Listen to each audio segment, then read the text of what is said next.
오순절 후 세 번째 주일입니다. 하나님의 영광으로 우리를 부르시는 주님의 은혜에 의지하여 오늘도 우리의 온 마음 다해 하나님께 예배합니다. 그러므로 형제들아, 내가 하나님의 모든 자비하심으로 너희를 권하노니 너희 몸을 하나님이 기뻐하시는 거룩한 산 제물로 드리라.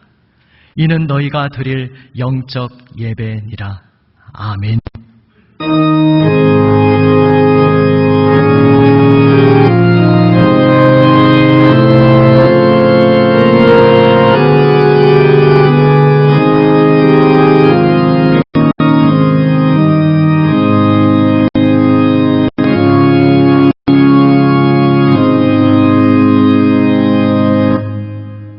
함께 일어나서 찬송합니다. 찬송가 36장입니다.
함께 기도드립니다.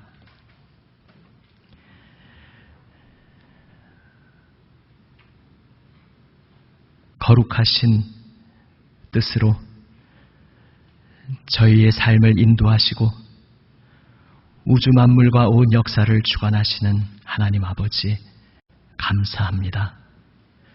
지난 한 주간 저희의 발걸음 한 걸음 한 걸음도 오직 붙드시는 주님의 은혜로 걸어갈 수 있었음을 고백합니다. 주님, 특별히 이 나라와 민족 가운데 그 유구한 역사 속에 함께하여 주시고 그 모든 역사를 인도하여 주셨음을 감사드립니다. 나라의 주권을 잃고 어둠 속에 잠겼을 때에 성도들의 기도를 들으시고 해방을 허락하신 주님, 전쟁의 포화로 잿더미가 된 이 땅 위에 긍휼을 베풀어 주시어 다시 일어날 수 있도록 이끌어 주신 주님께 감사드립니다. 그러나 주님, 주님께서 긍휼로 허락하신 풍성한 선물들을 주님, 저희들은 죄악을 위해 악용하는 데 사용할 때가 많았습니다. 하나님을 믿지 않는 사람들은 살아계신 주님을 부인하며 주님의 뜻을 따르려 하지 않습니다. 뿐만 아니라 주님을 믿는다 고백하는 저희 성도들조차 주님의 뜻에 귀 기울이기보다 저희 자신의 형편, 저희 자신의 생각, 저희 자신의 계획들에 매몰되어 살아갈 때가 많았습니다.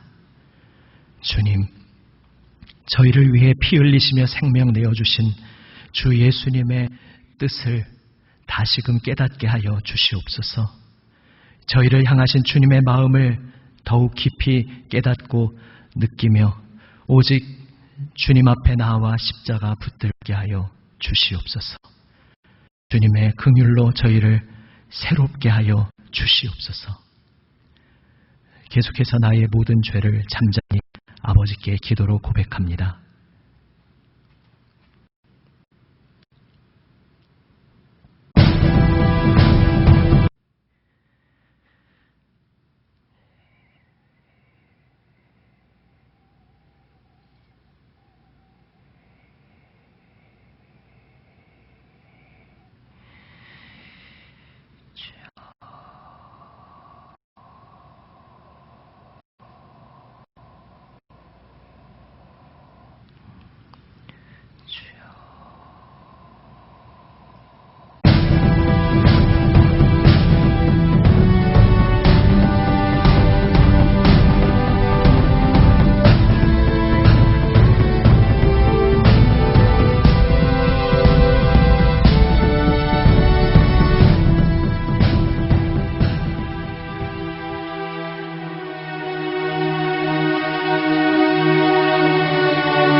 여기 우리를 안아주시는 하나님의 용서의 말씀이 있습니다. 내 이름으로 일컫는 내 백성이 그들의 악한 길에서 떠나 스스로 낮추고 기도하여 내 얼굴을 찾으면 내가 하늘에서 듣고 그들의 죄를 사하고 그들의 땅을 고칠지라. 아멘.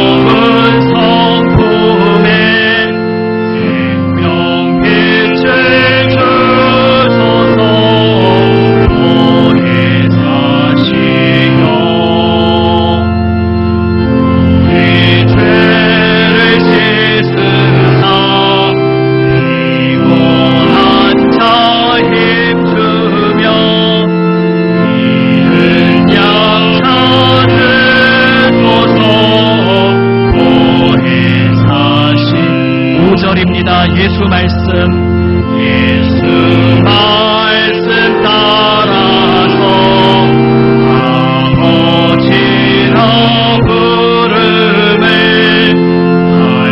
알기하는 지소서 오해 사시오. 평생 하늘인 지표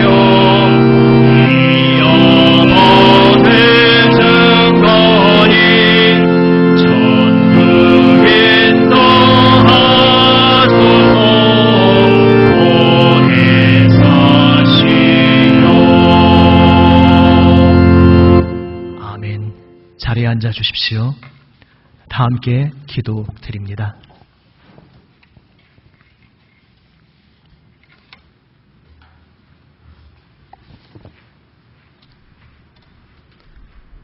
주님, 우리를 부르시고 자녀 삼아 주시고 날마다 동행하심에 감사합니다. 또한 거룩한 주일에 교회와 가정에서 예배를 드릴 수 있도록 인도하심에 감사합니다. 우리의 삶이 여러 가지로 힘들고 또 어려운 가운데 놓여 있습니다. 이러한 혼란함 속에서 우리가 주님의 은혜를 잊고 살았던 모습을 고백합니다. 우리의 완악함을 고백하오니 주님의 보혈로 깨끗게 씻어 주시옵소서. 우리가 어떠한 상황 속에서도 주님을 더욱 의지하며 또 주님께 나아가게 하여 주시고 주님이 기뻐하시는 삶을 살아가도록 힘쓰는 주님의 자녀가 되도록 인도하여 주시옵소서. 지금 코로나로 인해서 세계가 신음하고 있습니다. 아픈 이들이 속히 회복되게 하여 주시고 또 수고하는 모든 이들을 주님께서 보호하여 주옵소서. 우리가 어려운 시간 속에서도 믿음을 잃지 않고 더욱 주님을 의지하며 주님과 동행하길 원합니다. 연약한 우리를 긍휼히 여기시고 주님을 의지하며 살아갈 수 있는 믿음을 허락하여 주옵소서. 주님, 삶의 자리에서 여러 가지 문제로 힘들고 아파하는 지체들이 있습니다. 또한 질병으로 고통받는 지체들이 있습니다. 그들의 아픔을 주님께서 기억하여 주시고 질병을 치유하여 주시고 평안을 허락하여 주옵소서. 또한 교회 학교를 담당하는 교역자와 교사들을 기억하여 주시옵소서. 교회 교육이 어려운 이 시기에 주님이 주시는 지혜로 말미암아 아이들을 주님의 말씀으로 잘 양육할 수 있도록 인도하여 주옵소서. 무엇보다 우리 아이들이 세상을 향하지 않게 하시고 오직 주님 앞에 나와 주님을 예배하는 그 은혜와 믿음을 허락하여 주시옵소서. 우리 아이들이 세상의 가치관이 아닌 성경의 가치관, 그 하나님 나라의 가치관으로 채워지게 하시고 다음 세대를 통해 이 땅에서 주님의 나라가 더욱 확장되도록 인도하여 주옵소서. 주님의 말씀을 선포하시는 이영 목사님을 성령의 권능으로 붙들어 주옵소서. 온전히 주님의 말씀이 선포되게 하시고 듣는 이가 아멘으로 화답하며 주님께 나아가는 귀한 시간이 되게 하여 주시옵소서. 이 시간 주님께 드리는 예배를 기쁘게 받아주시길 바라며 감사하며 예수님의 이름으로 기도합니다. 아멘.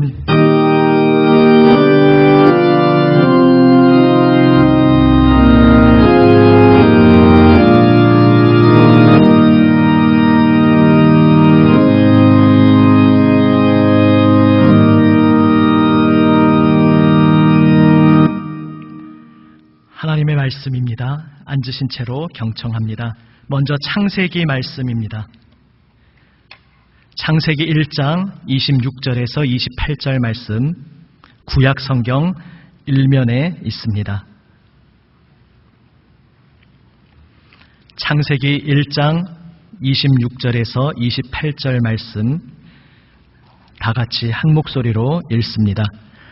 하나님이 이르시되 우리의 형상을 따라 우리의 모양대로 우리가 사람을 만들고 그들로 바다의 물고기와 하늘의 새와 가축과 온 땅과 땅에 기는 모든 것을 다스리게 하자 하시고 하나님이 자기 형상 곧 하나님의 형상대로 사람을 창조하시되 남자와 여자를 창조하시고 하나님이 그들에게 복을 주시며 하나님이 그들에게 이르시되 생육하고 번성하여 땅에 충만하라. 땅을 정복하라. 바다의 물고기와 하늘의 새와 땅에 움직이는 모든 생물을 다스리라 하시니라. 아멘. 다음은 빌립보서 말씀입니다. 신약 성경 319면입니다. 신약 성경 319면 빌립보서 2장 1절에서 12절 말씀입니다. 신약 성경 319면 빌립보서 2장 1절에서 12절 말씀 제가 봉독합니다. 그러므로 그리스도 안에 무슨 권면이나 사랑의 무슨 위로나 성령의 무슨 교제나 긍휼이나 자비가 있거든 마음을 같이하여 같은 사랑을 가지고 뜻을 합하며 한 마음을 품어 아무 일에든지 다툼이나 허영으로 하지 말고 오직 겸손한 마음으로 각각 자기보다 남을 낮게 여기고 각각 자기 일을 돌볼 뿐더러 또한 각각 다른 사람들의 일을 돌보아 나의 기쁨을 충만하게 하라. 너희 안에 이 마음을 품으라. 곧 그리스도 예수의 마음이니 그는 근본 하나님의 본체시나 하나님과 동등됨을 취할 것으로 여기지 아니하시고 오히려 자기를 비워 종의 형체를 가지사 사람들과 같이 되셨고 사람의 모양으로 나타나사 자기를 낮추시고 죽기까지 복종하셨으니 곧 십자가에 죽으심이라. 이러므로 하나님이 그를 지극히 높여 모든 이름 위에 뛰어난 이름을 주사 하늘에 있는 자들과 땅에 있는 자들과 땅 아래에 있는 자들로 모든 무릎을 예수의 이름에 꿇게 하시고 모든 입으로 예수 그리스도를 주라 시인하여 하나님 아버지께 영광을 돌리게 하셨느니라. 그러므로 나의 사랑하는 자들아 너희가 나 있을 때뿐 아니라 더욱 지금 나 없을 때에도 항상 복종하여 두렵고 떨림으로 너희 구원을 이루라. 아멘. 기도하시겠습니다. 거룩하신 아버지 하나님, 하나님 앞에 하나님 사랑받는 아들, 딸 모여서 머리 숙였습니다. 저희에게 들려주시는 주님의 말씀만 사모하고 기다리며 주님 발치에 앉아 주님만 바라봅니다. 주여 말씀하여 주시옵소서. 저희의 귀와 마음을 열어주시고 이 시간 저희에게 들려주시는 주님의 말씀의 그 깊은 뜻을, 저희를 향하신 주님의 마음을 깨달아 알게 하여 주시옵소서. 세우신 말씀의 종을 성령님 주장하여 주시고 아버지 하나님의 말씀을 순전하게 담대하게 잘 전하게 하여 주시옵소서. 우리 구주 예수 그리스도의 이름으로 기도드립니다. 아멘. 할렐루야. 아멘. 창조 장면에서 굉장히 인상적인 단어가 하나 있습니다. 바로 지난주에 살펴본 선악과입니다. 창세기 2장 16절에서 17절은 이렇게 말씀하고 있습니다. 여호와 하나님이 그 사람에게 명하여 이르시되 동산 각종 나무의 열매는 내가 임의로 먹되 선악을 알게 하는 나무의 열매는 먹지 말라. 내가 먹는 날에는 반드시 죽으리라 하시니라. 아멘. 우리가 흔히 선악과 부르지만 사실 성경 번역대로 정확하게 표현하자면 선악을 알게 하는 나무의 열매입니다. 사실 더 원어를 직역하면 선악 지식의 나무의 열매입니다. 근데 그 선악 지식이라는 것을 이제 그 뜻을 풀어서 선악을 알게 하는 나무의 열매, 그것만은 따먹지 말아라. 모든 나무로부터 너는 따먹을 수 있지만 선악을 알게 하는 나무로부터는, 사실 열매라는 단어도 명시되지 않고 선악을 알게 하는 나무로부터는 너는 따먹지 말아라, 이렇게 말씀하셨습니다. 여기서 선악을 알게 하는 것이 이 나무다, 사실 열매라기보다 나무다 이렇게 표현하고 있습니다. 그런데 선악을 알게 한다는 것이 무슨 뜻이겠습니까? 여기서 창조 장면에서 또 하나의 인상적인 단어를 생각해 봅니다. 바로 형상입니다. 인간은 하나님의 형상대로 지음받은 존재입니다. 창세기 1장에서 말씀하셨습니다. 하나님이 이르시되 우리의 형상을 따라 우리의 모양대로 우리가 사람을 만들고. 아멘. 하나님께서 모든 피조물을 만드셨지만 특별히 사람을 만드실 때는 우리의 형상을 따라, 삼위일체 하나님 그분의 형상을 따라 만드시겠다 선언하시고 그렇게 만드셨습니다. 형상.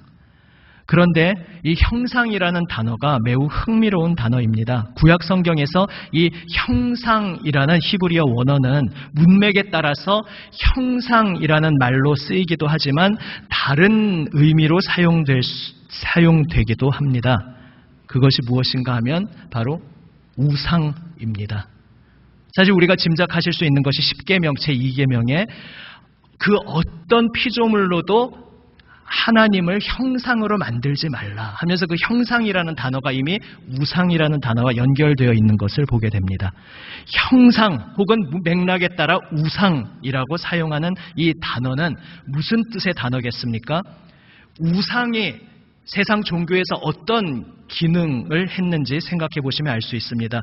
전에도 말씀드렸듯이 고대인들이라고 해서 순진하게 자기가 지금 나무로 돌로 깎아 만들어 놓고서는 이게 바로 신 그 자체다 이렇게 생각하지는 않았습니다.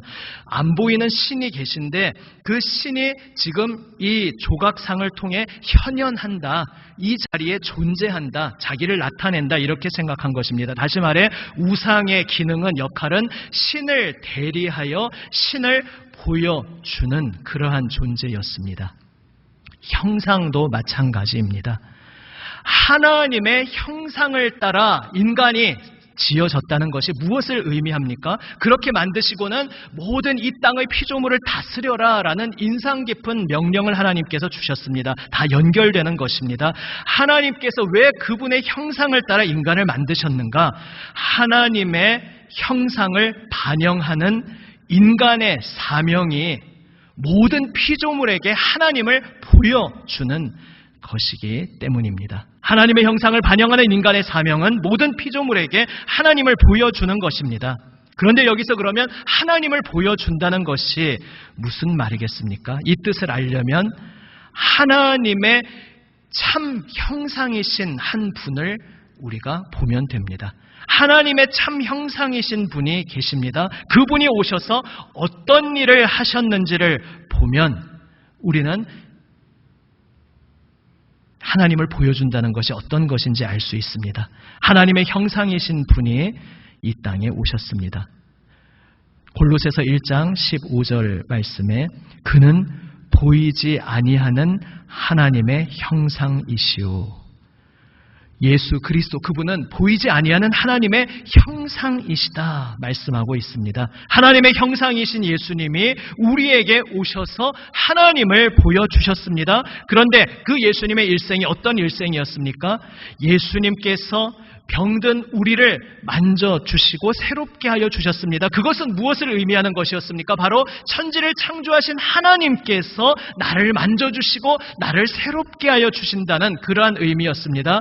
예수님께서 외롭고 소외받은 우리를 식탁에 초대해 주시고 끌어안아 주실 때 어떤 일이 일어난 것입니까? 바로 하나님께서 외롭고 소외당한 우리를 그분의 품으로 초청해 주시고 세상 누구도 너를 모른다 해도 나는 너를 안다.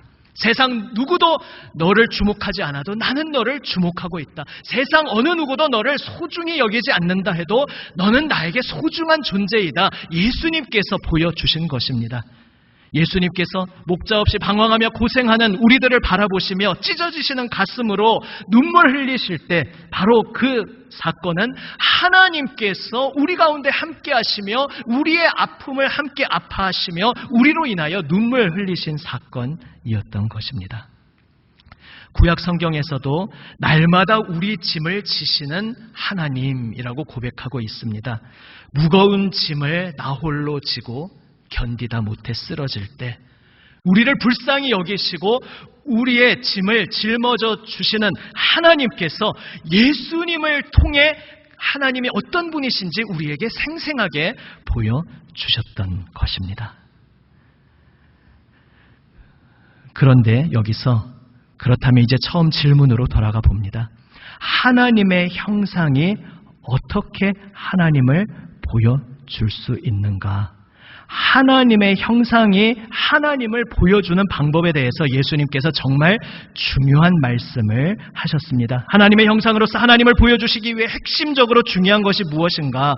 요한복음 14장 10절 말씀입니다. 한번 요한복음 14장 10절 함께 읽습니다. 내가 아버지 안에 거하고 아버지는 내 안에 계신 것을 내가 믿지 아니하느냐? 내가 너희에게 이르는 말은 스스로 하는 것이 아니라 아버지께서 내 안에 계셔서 그의 일을 하시는 것이라. 아멘. 예수님 자신도 말씀하시기를 내가 무슨 말을 하든지 그건 그냥 내가 하는 게 아니라 아버지 하나님께서 너희에게 하시는 것이다. 내가 어떠한 일을 너희에게 베풀든지 그것은 아버지께서 내 안에서 그 일을 하고 계신 것이다 말씀하시는데 그 중요한 전제 조건으로 말씀하십니다. 내가 아버지 안에 거하고 아버지는 내 안에 계신다. 이게 무슨 말이겠습니까? 또 다른 말씀들을 봅니다. 요한복음 15장 10절 상반절만 제가 읽어보겠습니다.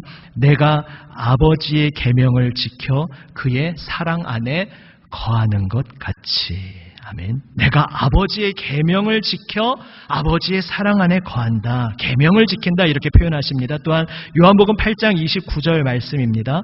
나를 보내신 이가 나와 함께 하시도다. 나는 항상 그가 기뻐하시는 일을 행함으로 나를 혼자 두지 아니하셨느니라. 예수님의 정체성은 무엇이었습니까? 나는 항상 아버지가 기뻐하시는 일을 행한다. 그래서 그러한 나를 아버지께서 나를 아버지께서 붙들어 주시고 아버지께서 나와 함께 하신다. 이것이 예수님의 온 일생의 정체성이었습니다. 다시 말해 하나님의 형상이 어떻게 하나님을 보여주셨습니까? 하나님과 마음이 하나 되어서 온전히 그분을 따름으로써 하나님을 보여주실 수 있었던 것입니다. 우리는 이렇게 질문할 수 있습니다. 예수님은 특별한 분이니까 그렇게 하실 수 있는 것 아닙니까? 어떤 면에서 맞습니다. 예수님이 하나님의 참 형상이십니다. 하나님의 참 형상으로서 예수님이 그렇다면 어떠한 특별함을 갖고 계십니까? 첫 번째로 아버지께서 그분을 보내셨습니다. 요한복음에서 예수님 계속 그것을 표현하십니다. 요한복음 17장 18절 아버지께서 나를 세상에 보내신 것 같이. 여기만이 아니라 요한복음 전체에 걸쳐 있습니다. 또 두 번째로 그분은 위로부터 나신 분입니다. 그런 면에서 이 땅에서 난 모든 피조물과 구분되는 분입니다. 위로부터 나신 분, 하나님의 외아들이십니다. 위로부터 오시는 이는 만물 위에 계시고 땅에서 난 이는 땅에 속하여 땅에 속한 것을 말하느니라. 하늘로부터 오신 그 분이시기에 하나님을 보여주실 수 있었습니다. 세 번째로 아버지께서 그에게 성령을 부어주셨습니다. 이미 그분 자체가 하나님의 참 형상이지만 또 그것과 뗄래야 뗄 수 없는 사실이 이것입니다. 요한복음 3장 34절 말씀 하나님이 보내신 이는 하나님의 말씀을 하나니 이는 하나님이 성령을 한량 없이 주심이니라. 이렇게 성경은 이야기하고 있습니다. 바로 그것이 하나님의 참 형상이신 그분의 특별함입니다. 이 세 가지를 한번 잘 기억해 보고 계십시오. 여기서 정말 놀라운 일이 일어납니다. 예수님께서 우리를 위해 피 흘리심으로써 우리가 예수님과 연결됩니다. 그리고 예수님께서는 영광스러운 그 놀라운 자리에 우리를 동참시켜 주십니다. 이것을 복음서가 우리에게 집요하게 아주 철저하게 이야기하고 있습니다. 첫 번째로 이제 우리가 예수님의 보냄받은 자가 되었습니다. 요한복음 20장 말씀의 뒷부분만 보시면 아버지께서 나를 보내신 것 같이 나도 너희를 보내노라. 이것이 굉장히 중요한 복음서의 예수님 말씀의 구조입니다. 지금까지 계속 아버지께서 나를 보내셨다 말씀하신 주님께서 이제 부활하시고 그 앞에 나타나셔서 그렇게 이제 나도 너희를 보낸다 말씀하십니다. 두 번째로 우리가 이제 예수님 안에서 위로부터 새롭게 태어난 자가 되었습니다. 요한복음 3장 3절입니다. 예수께서 대답하여 이르시되 진실로 진실로 내게 이르노니 사람이 거듭나지 아니하면 하나님의 나라를 볼 수 없느니라. 아멘. 여러분 대부분 성경에 아마 관주가 붙어 있습니다. 그 출판사에서 이제 요즘 사람들이 이미지곡으로 밑에 붙인 주석 말고 원래 성경 여기저기를 연결시켜주기 위한 조그만 숫자가 붙어 있는데 거기 보시면 거듭난다에 번호가 붙어 있고 그 해당되는 번호 밑에 보시면 거듭난다는 말이 위로부터 난다라는 말인 것을 보실 수 있습니다. 거듭난다는 것은 위로부터 난다는 것입니다. 이것을 요한복음 1장에서는 이렇게 표현하고 있습니다.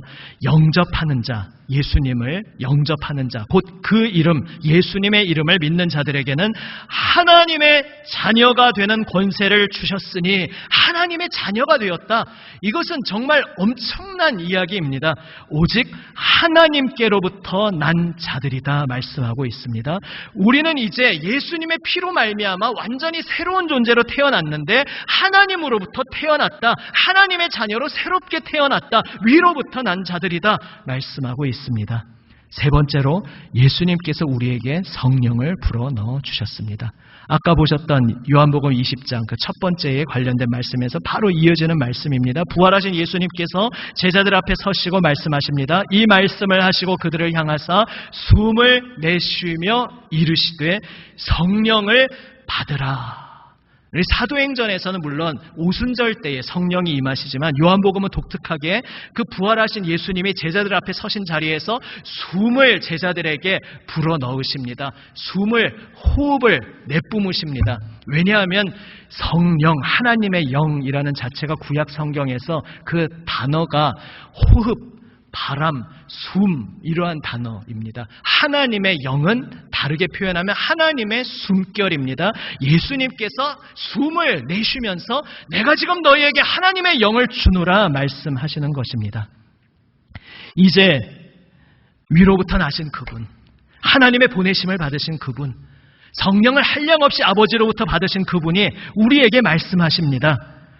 내 안에 거하라. 나도 너희 안에 거하리라. 아까 보았습니다. 형상이 어떻게 형상이 역할을 할 수 있느냐? 참 형상이지만 그 형상이 아버지와 온전히 하나님과 온전히 한 마음이 되어서 그 계명을 지키고 그 기뻐하는 일을 행하고 온전히 한 마음 되어 순종함으로써 온전히 연결되어 있음으로써 그 형상이 역할을 할 수 있다. 바로 예수님 그분조차도 참 형상이신 그분도 바로 그렇게 형상의 역할을 하셨다는 것을 보았습니다. 그래서 주님께서 우리에게도 말씀하십니다. 내 안에 거하라. 나도 너희 안에 거하리라. 요한복음 15장 9절 10절은 이렇게 말씀합니다. 여기에서도 정확히 아버지와 예수님의 관계가 어떻게 예수님과 우리의 관계로 그대로 이어지는지 말씀해주고 있습니다. 요한복음 15장 9절 10절 말씀 함께 한 목소리로 읽어보겠습니다. 아버지께서 나를 사랑하신 것 같이 나도 너희를 사랑하였으니 나의 사랑 안에 거하라. 내가 아버지의 계명을 지켜 그의 사랑 안에 거하는 것 같이 너희도 내 계명을 지키면 내 사랑 안에 거하리라. 아멘. 정말 엄청난 말씀을 하고 계십니다. 아버지와 예수님의 관계가 어떤 관계냐? 아버지께서 조건 없이 무조건적으로 아들을 사랑하시는 사랑입니다. 그 사랑으로 아들을 사랑하시는데 또 아들도 거기에 응답해서 그 무조건적인 사랑 안에 늘 머물러 계신다. 아버지의 명령에 온전히 순종하면서 그 계명을 지키면서 내 마음을 온전히 그분 마음에 일치시키면서 아버지의 사랑 안에 거하고 있다. 나는 바로 그러한 존재다 말씀하십니다. 그런데 바로 그 관계를 그대로 복사해서 예수님과 우리의 관계에 붙여주시고 있습니다. 그렇게 마찬가지로 나도 너희를 사랑하였다. 무조건적으로 죄인인 너희를 긍휼과 은혜로 피 흘리며 생명 내어주기까지 사랑하였다. 너를 사랑하고 있다. 그러니 내 사랑 안에 머물러 있으라. 내가 아버지의 계명을 지켜 아버지의 사랑 안에 거했듯이 너희도 내 계명을 지키라. 그러면 내 사랑 안에 머물러 살아갈 수 있을 것이다. 말씀하고 계십니다. 애초에 사람이라는 존재를 창조하실 때 하나님의 형상을 반영하도록 하나님은 계획하시고 만드셨습니다. 그러나 우리의 어리석음과 불순종의 죄악으로 그 모든 것이 깨어졌습니다. 그러나 이제 참 형상이신 예수님께서 우리와 같은 육신을 입고 오셔서 우리의 모든 저주를 그 한 몸에 짊어지시고 우리를 위해 죽으시고 부활 승리하심으로 말미암아서 하나님께서 우리에게 그 형상의 사명을 회복시켜 주셨습니다. 그리하여 이제 우리는 예수님과 온전히 한 마음 되어서 온전히 예수님을 따를 때에 정말 놀랍게도 하나님을 보여주는 하나님의 형상으로서 살아갈 수 있게 된 것입니다.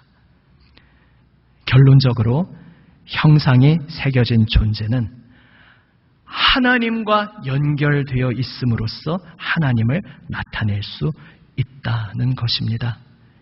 이것을 오늘 읽었던 또 다른 본문 빌립보서 2장 8절에서 이렇게 표현하고 있습니다. 자기를 낮추시고 죽기까지 복종하셨으니 너희 안에 이 마음을 품으라. 그리스도 예수의 마음을 품으라 말씀하셨는데 그리스도 예수의 마음이 어떤 마음이냐 하면 아버지께 복종하시되 죽기까지 자신의 생명을 바치는 그 마지막 끝까지 온전히 복종하셨다 말씀하고 있습니다. 그것이 그리스도 예수님의 마음입니다. 그리고 그리함으로 어떤 결과가 벌어집니까? 빌립보서 2장 11절에 하나님 아버지께 영광을 돌리게 하셨느니라. 그 예수님을 보면서 모든 피조물이 하나님 정말 살아계십니다. 하나님 정말 선하신 분이십니다. 하나님은 원래 우리 주인이시고 우리 창조주시지만 불순종으로 거스르는 이 모든 피조물들임에도 불구하고 긍휼을 끝까지 베풀어 주신 하나님이십니다. 그리고 하나님은 마땅히 찬양받기에 합당하신 분이십니다. 여전히 우리의 주인 되기에 마땅하신 분이십니다. 모두가 하나님을 보게 되었다는 것입니다. 예수님의 복종, 순종을 통해 온 피조물은 하나님을 보게 되었습니다. 여기서 복종, 순종이란 무엇입니까? 사실 우리 일반 사회에서 복종, 순종이라는 말은 요즘 시대에는 매력적이지 않은, 별로 인기 없는 단어가 되지 않았습니까? 하지만 성경에서 복종, 순종이라고 하면 매우 중요합니다. 지금 일그러진 이 세대에 때가 묻고 변질된 그러한 의미를 다 걷어내버리고 성경적인 의미에서 우리는 복종, 순종의 참된 의미를 붙잡아야 합니다. 복종이란 바로 무한 신뢰하고 그래서 생명 다해 사랑하며 전 인격적으로 나의 생각과 나의 말과 나의 행동 모든 영역에서 전 인격적으로 따르는 것, 바로 이것이 복종, 순종입니다. 지난주에 선악을 알게 하는 나무의 의미에 대해서 그것은 언약이었다. 창조주와 관계를 맺기 위해서는 필수 불가결한 것이었다 말씀드렸습니다. 오늘은 여기에 덧붙여서 이 의미를 봅니다. 선악을 알게 하는 나무도 바로 이러한 맥락에서 볼 때에 그것이 무슨 의미인지 알게 됩니다.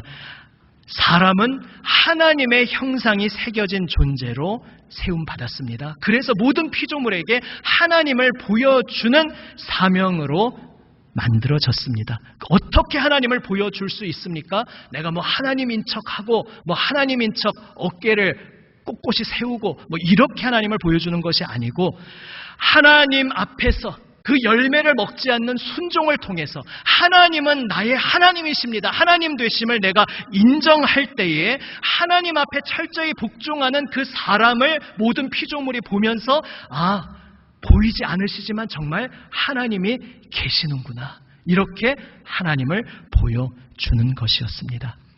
그래서 선악을 알게 하는 나무는 반드시 있어야 했던 것입니다. 하나님의 형상으로 지음받은 인간이 그것을 따먹지 않음으로써 하나님의 영광을 모든 피조물에 보여주는 것입니다. 그래서 우리는 선악을 알게 한다는 의미의 깊은 의미를 또한 깨닫게 됩니다. 물론 본문을 보면서 여러 가지 궁금증들이 생길 수 있지만 그것은 또 차후에 다루도록 하겠습니다. 본질적으로 왜 선악을 알게 하는 나무라고 하냐 하면 그 나무 자체가 선악을 알게 하는 것입니다. 하나님이 따먹지 말라고 하셨으면 무한 신뢰하고 주님을 사랑하고 순종하면 되는구나. 하나님께 순종하는 것이 선이구나. 반면에 하나님이 저걸 따먹지 말라고 하신 데에는 무슨 꿍꿍이가 있을 거야. 뭔가 하나님이 불리한 게 있으니까 그러셨을 거야. 뱀의 속임수처럼 의심하고 불신하고 그래서 관계에 균열이 생기고 결국 따먹는 불순종하는 그것이 바로 악이구나. 바로 이것을 따먹지 않는 그것을 통해 이 나무의 존재를 통해서 선악을 알게 하는 것이 그 나무의 역할이었던 것입니다. 지난번에 부모의 사명에 대해 제가 문득 깨닫게 된 것을 한 문장으로 적어놓고 제 책상에 붙여놓았다 말씀드린 적이 있습니다. 같은 맥락입니다. 다시 한번 혹시 자막에 나옵니까? 아니면 그냥 제가 읽어보겠습니다. 잘 들어보십시오. 부모란 내 권위를 내세우는 존재가 아니라 하나님 앞에 어린아이로서 엎드리는 것을 보여줄 책임을 지닌 존재이다.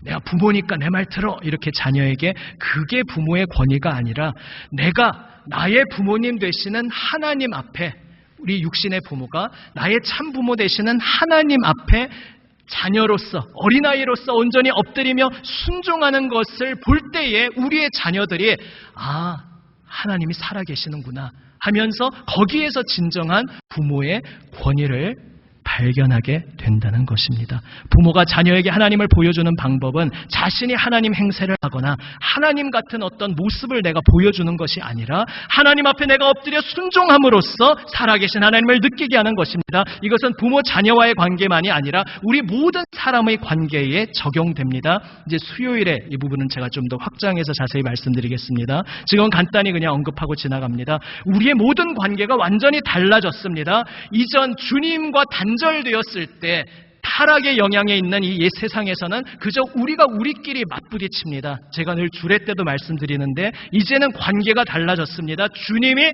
우리 중심에 들어오셔서 주님이 중심에 계시는 거룩한 삼각관계가 성립된 것입니다. 그래서 이제는 우리가 서로를 대할 때 상대방과 나와 상대방이 그저 맞부딪히며 대하는 것이 아닙니다. 나도 내 앞에 주님을 모시고 서 있고 상대방도 그 앞에 주님을 모시고 서 있습니다. 내가 주님 앞에 엎드리며 온 마음 다해 주님을 사랑하며 주님 말씀에 귀 기울이고 있습니다. 그 상대방도 온 마음 다해 주님을 사랑하며 주님 발치에 앉아 주님 말씀을 듣고 있습니다. 주님과 그렇게 연결되어 있는 내가 주님과 그렇게 연결되어 있는 상대방과 서로 관계를 맺는 것. 이것이 애초에 처음 천지를 창조하실 때부터 하나님께서 우리에게 허락하신 인간관계의 참 모습이고, 우리의 타락으로 그 모든 것이 지금 깨어졌고, 지금 제가 말씀드리는 이것조차 너무 생소한 개념이 되어버렸지만, 이제 예수 그리스도 안에서 우리의 모든 인간관계는 이러한 관계로 회복된 것입니다. 더 간단하게 한마디로 말해서 우리 모두는 서로를 향해서 하나님의 형상으로서, 하나님의 대리인으로서 서 있는 존재인 것입니다. 아니, 내가 어떻게 하나님의 대리인으로 감히 이렇게 생각할 수 있지만, 지금까지 쭉 말씀드린 것을 잘 묵상해 보시면 그 의미를 우리는 점점 깨달아가게 될 것입니다. 우리는 서로에게 하나님을 대리하는 하나님의 형상으로서 서 있습니다. 그래서 주님께서 오셔서 하나님을 대신하시며, 그분도 창조주시지만 아버지를 대신하시며 우리의 발 씻어주시며 생명 내어주시며 사랑하시면서 하나님의 대리인 역할을 해주셨듯이, 이제 우리도 서로에게 종이 되어 나는 당신을 향해 당신의 발을 씻어주기 위해 당신 앞에 서 있습니다. 당신을 온 마음 다해 사랑하며, 하나님께서 당신을 사랑하시기에 나도 당신을 사랑하고, 하나님께서 당신을 끌어안아 주시기에 나도 당신을 끌어안고, 하나님께서 당신을 긍휼히 여기시기에 나도 그 마음 받아 당신을 긍휼히 여기며, 하나님 주신 마음으로 저는 당신 앞에 서 있습니다. 이렇게 고백하는 것이 바로 우리의 살아가는 관계인 것입니다. 요한복음 6장 57절에서 예수님께서 6장에서 충격적인 말씀을 하지 않으셨습니까? 내 살을 먹어라, 내 피를 마셔라 말씀하시면서 이렇게 말씀하십니다. 살아계신 아버지께서 나를 보내심에 내가 아버지로 말미암아 사는 것 같이 나를 먹는 그 사람도 나로 말미암아 살리라. 그래서 가톨릭의 어떤 분이지만은 그것을 어떤 분이 그렇게 표현하셨습니다. 내가 밥이다. 내가 세상에 보냄받은 밥이다. 그러니까 나는 이 세상에 먹히기 위해서, 먹힘으로써 세상에 생명을 주기 위해 보냄받은 존재다. 이렇게 고백하는 고백을 보았습니다. 예수님은 표현이 좀 이상하게 들리실 수 있지만 먹히기 위해 이 세상에 오셨습니다. 피 흘리시고 생명 내어주시기에 우리 위해 오셨습니다. 그래서 성찬에 임할 때마다, 요즘은 우리가 칼로 반듯하게 썰어놓기는 합니다만 원래 이제 찢어서 주지 않으십니까? 그 한 덩어리로 되어 있던 빵이 산산이 찢어져서 그 조각을 받아 먹으면서 우리는 그 빵을 통해 예수님을 보게 됩니다. 그렇게 오실 필요가 전혀 없으셨던 그분인데, 아쉬울 것이 없으신 그분인데 하늘 보좌를 비우시고 우리에게 오셔서 우리를 위하여 그 몸을 산산히 찢으시고 찢기셔서 그 몸을 우리에게 내어주시고 먹힘으로써 우리에게 생명이 되어주신 그 예수님을 우리는 찢긴 빵을 받을 때마다, 그 포도주 잔을 받을 때마다 만나는 것입니다. 그리고 우리도 고백하게 됩니다. 주님을 닮게 하여 주시옵소서. 이제는 나 홀로 살아가던 내 옛세상은 끝났습니다. 세상과 나는 간데 없고 이제 나도 세상도 없습니다. 오직 구속한 주만 보이도다. 오직 제 앞에는 나를 위해 죽으시고 부활 승리하신 주님만이 서 계십니다. 그리고 우리는 계속 물론 인간관계를 맺어가는데, 이제 우리의 모든 인간관계도 우리를 위해 죽으시고 부활 승리하신 구속하신 그 주님 품 안에서 우리는 서로 만나게 되었습니다. 그래서 나는 주님의 본을 받아 발 씻는 종으로서 살아갑니다. 우리는 고백하는 것입니다. 마지막으로 고린도후서 4장 5절 말씀을 함께 읽습니다. 우리는 우리를 전파하는 것이 아니라 오직 그리스도 예수의 주 되신 것과 또 예수를 위하여 우리가 너희의 종된 것을 전파함이라. 아멘. 오직 우리의 사명은 예수님을 보여주는 것입니다. 예수님을 나타내는 것입니다. 그런데 어떻게 예수님을 나타냅니까? 내가 예수님 행세하는 게 아니라, 내가 예수님 자리에 앉는 것이 아니라, 예수님이 하나님의 아들이신데 우리를 위해 종이 되어 생명 내어 주심으로써 하나님을 보여주셨듯이, 우리도 내 앞에 서 있는 한 사람을 향하여 발 씻는 종으로 살아갈 때에 비로소 우리는 하나님의 형상이 새겨진 존재로서 우리의 삶을 통해 주님을 보여주게 되는 것입니다. 사랑하는 여러분, 이 놀라운 사명으로 우리가 부름받았습니다. 사실 여전히 사람 생각으로는 목사라 해도 다르겠습니까? 엄두가 나지 않고 너무나 두려운 사명입니다. 그러나 오늘 쭉 드렸던 말씀을 기억해 보십시오. 내가 하는 것이 아닙니다. 내가 무엇을 잘해보겠다 해서 하는 것이 아닙니다. 나는 그저 하나님 앞에 엎드려 그 말씀에 귀 기울이고 주님을 사랑하며 주님을 따르면 되는 것입니다. 그러면 그 사랑과 순종을 통해 그것조차 성령께서 우리를 도우심에 인도하심 속에 우리를 통해 주님께서 이 세상에 주님의 영광을 나타내실 줄 믿습니다. 하나님의 아름다운 형상이 새겨진 존재로 모든 사람들에게 생명의 통로로 살아가는 우리 모두가 되시기를 우리 주님의 이름으로 축원합니다. 아멘. 기도하시겠습니다. 아버지 하나님,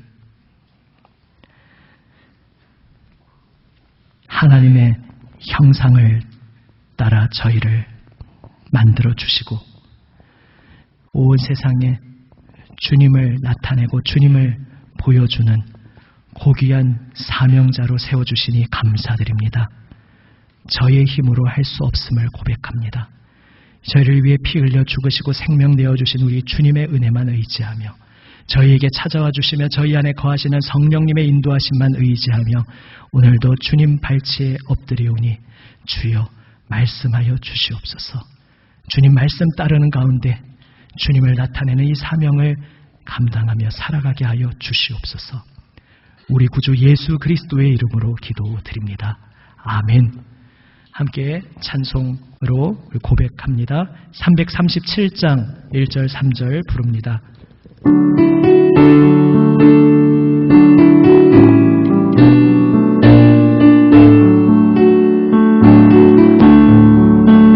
내 모든 시험 무거운 짐을 주 예수 앞에 아뢰이면 그 짐에 쌓인 날 돌아보사 내 근심 모두 맡으시네. 무거운 짐을 나 홀로 지고 견디다 못해 쓰러질 때 불쌍히 여겨 구원의 주님 은혜의 주님 3절입니다. 내 짐이 점점 무거워질 때 주 예수 앞에 아뢰이면 주께서 친히 날 구해 주사 내 대신 짐을 져주시네. 무거운 짐을 나 홀로 지고 견디다 못해 쓰러질 때 불쌍히 여겨 구원의 주님 은혜의 주님 위험합니다. 무거운 짐을 나 홀로 지고 무거운 짐을 나 홀로 지고 견디다 못해 쓰러질 때 불쌍히 여겨 구원의 주님 은혜의 주님 오직 예수. 함께 이어서 찬송합니다. 288장입니다.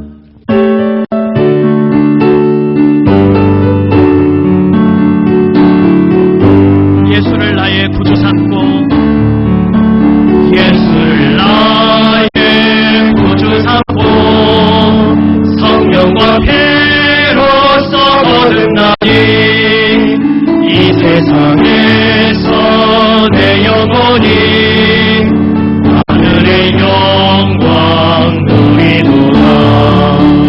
이것이 나의 간증이요 이것이 나의 찬송일세. 나 사는 동안 끊임없이 주를 찬송하리로다. 온전히 주께 맡긴 내 영 사랑의 음성을 듣는 주의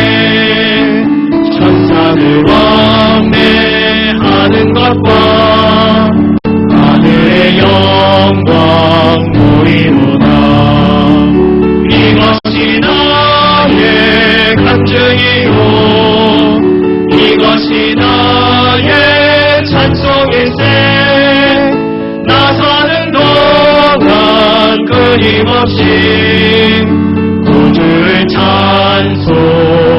주 안에 기쁨 누림으로 주 안에 기쁨 누림으로 마음의 풍랑이 잔잔하니 세상과 나는 강도 없고 구속한 주만 보이구나.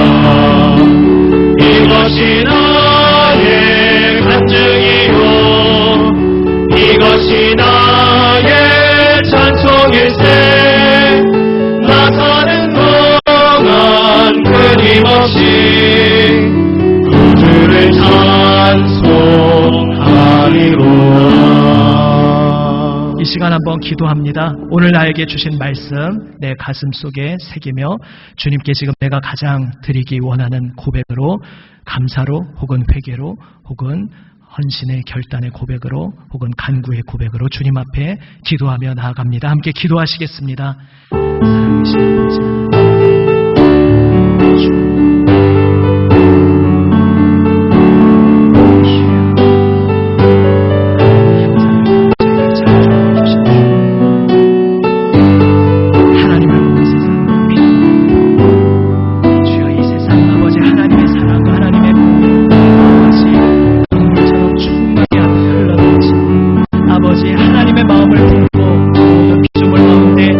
살아계신 아버지 하나님께 순종함으로 하나님 말씀 앞에 엎드림으로 이 모든 것이 가능하게 하여 주시니 감사합니다.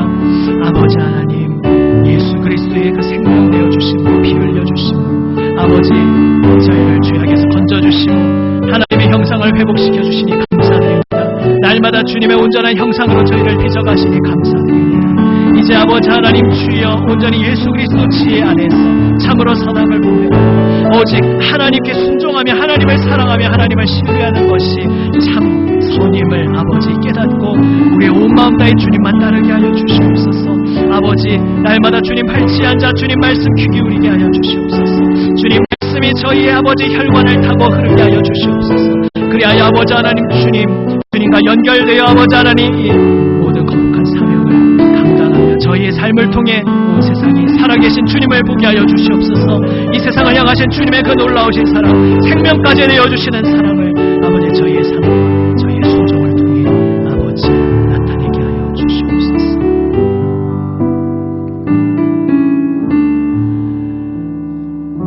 아버지 하나님 감사합니다. 사랑하시는 독생자 예수님을 저희에게 보내주시니 감사합니다. 하나님 주신 거룩한 사명을 내동댕이 치고 도망가버린 패역한 저희들을 끝까지 포기하지 않으시고 불쌍히 여겨주시고 예수님의 그 보혈로 생명으로 새롭게 하여 주시고 죄에서 건져주시니 감사드립니다. 하나님의 형상을 회복시켜 주셨사오니 아버지 우리의 온 마음 다해 날마다 주님 발치에 앉게 하여 주시옵소서. 날마다 주님과 동행하게 하여 주시옵소서. 주님 손 붙잡고 주님 따름 속에 아버지 저희의 주님의 그 사랑을 본받은 섬김의 삶을 통해 온 세상에 살아계신 주님을 보게 하여 주시옵소서. 우리 구주 예수 그리스도의 이름으로 기도드립니다. 아멘. 452장 함께 찬송합니다.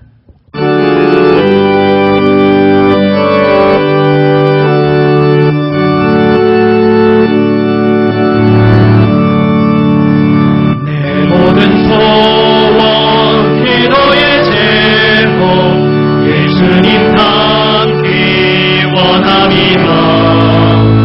예수님 형상 나 입기 위해 세상에 구하기 전에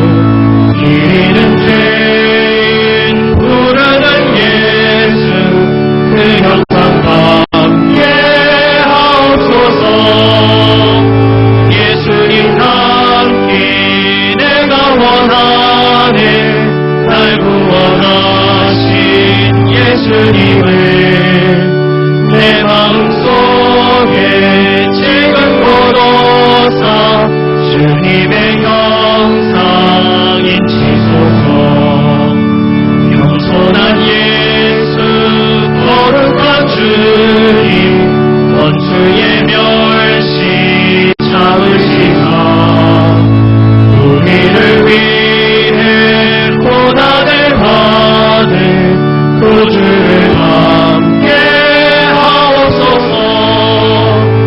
예수님 담긴 내가 원하네 날 구원하신 예수님을 내 마음속에 지금부로서 주님의 형상 인치소서. 아멘.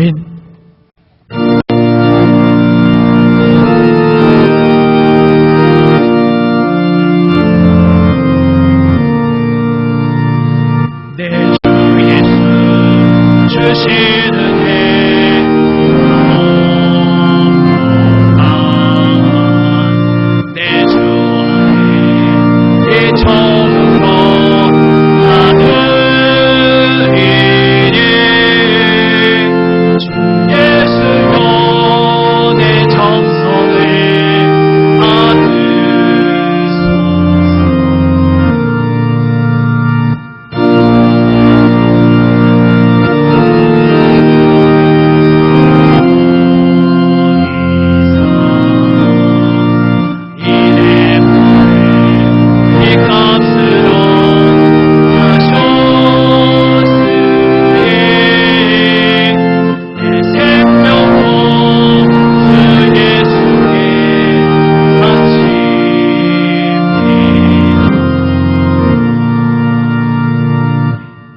하나님께 다 같이 봉헌기도 드립니다. 아버지 하나님, 저희를 위해 온 생명 바쳐 저희를 새롭게 하여 주신 주님 사랑합니다. 감사합니다. 저희도 저희의 온 생명과 마음 바쳐 주님 앞에 엎드립니다. 그 고백으로 주님께 드리는 예물과 기도를 받아 주시옵소서.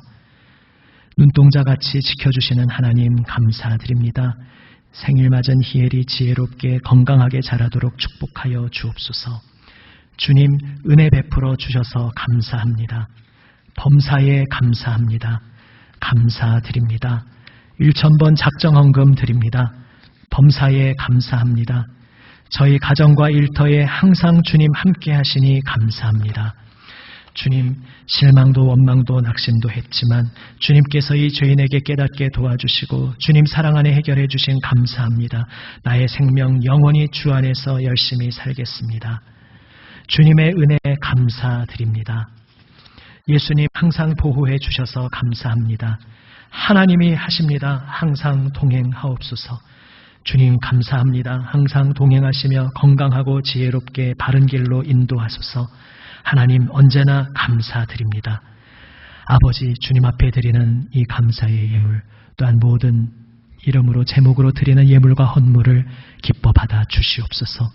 주님 앞에 온 생명과 마음 다해 엎드리는 주님만 의지하는 하나님의 아들 딸을 주님 사랑의 손으로 붙들어 주시고 평생토록 인도하시며 선하신 하나님의 형상을 온전히 나타내며 살아가게 하여 주시옵소서. 우리 구주 예수 그리스도의 이름으로 봉헌기도 드립니다. 아멘. 자리에 앉아 주십시오.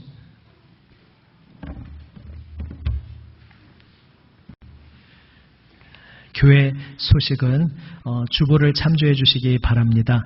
지난주 중에 이제 평일 아무래도 주일 설교는 좀 억양이나 소리가 오르락내리락 하기 때문에 조금 적합하지 않을 수도 있겠다. 조금 재고 중이고요. 평일 중에 제공되는 오늘의 말씀 음원으로 원래 지난주에 그 채널이 열렸어야 하는데 중간에 한번 수정 과정을 거치면서 승인이 좀 늦어지고 있습니다. 이번 주 중에는 승인될 것 같습니다. 되면 구역 목자 통해서 알려드리겠습니다. 그전에는 좀 구역 목자들께서 카톡에 공유해 주시기 바라고요. 그 후에도 전자기기에 익숙하지 않은 구역 식구 분들에게는 좀 파일을 전달해 주시면 좋을 것 같습니다. 예, 아직 고강도 거리두기 기간이 좀 연장되고 있습니다. 계속해서 교우 간의 만남을 좀 주의하시고 자제하시면서 또 서로를 위해서 기도는 더욱더 함께 기도하는 시간이 되기를 원합니다. 맨 끝에 줄에 보시면은 재정감사, 원래는 이제 상반기 재정감사를 할 때가 되었는데 지금 워낙 모이지 못해서 여러 가지 지출도 많이 줄어든 상태이기도 하고 지금 또 가까이 대면해서 재정감사하는 것도 좀 적절치 않을 것 같아서 하반기에 한꺼번에 하려고 합니다.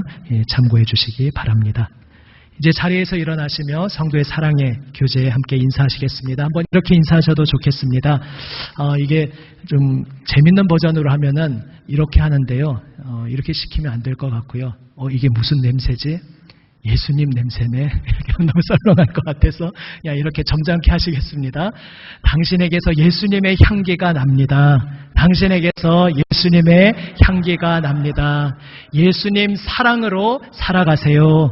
예수님 사랑으로 살아가세요. 아멘. 할렐루야.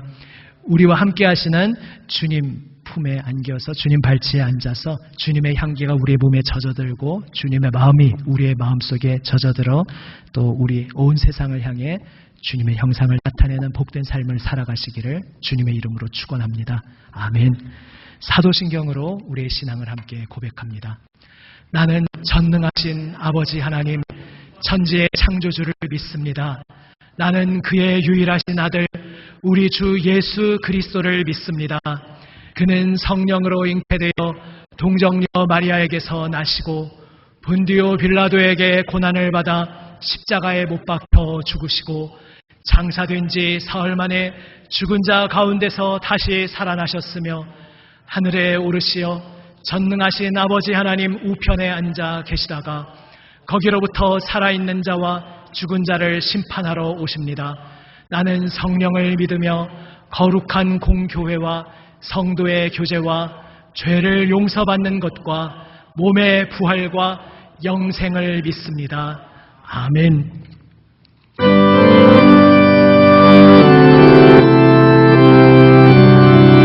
1절만 합니다. 나의 갈게 하도록 예수 인도하시니 내 주 안에 있는 그는 어찌 의심하리요. 믿음으로 사는 자는 하늘 위로 받겠네. 무슨 일을 만나든지 간사용도 하리라. 무슨 일을 만나든지 간사용도 하리라.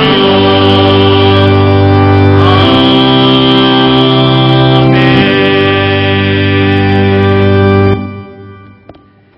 지금은 우리 구주 예수 그리스도의 은혜와 아버지 하나님의 사랑과 성령님의 교통하심, 우리를 빚으시고 날마다 인도하심이 하나님의 사랑 안에 부름받은 모든 하나님의 아들, 딸 위에, 이들이 사랑하며 기도하는 모든 이들 위에, 이 나라 북한 동포 이 한반도와 온 세계 열방 주님 부르시는 모든 이들 위에 지금부터 영원까지 함께 하시기를 간절히 축원하옵나이다. 아멘.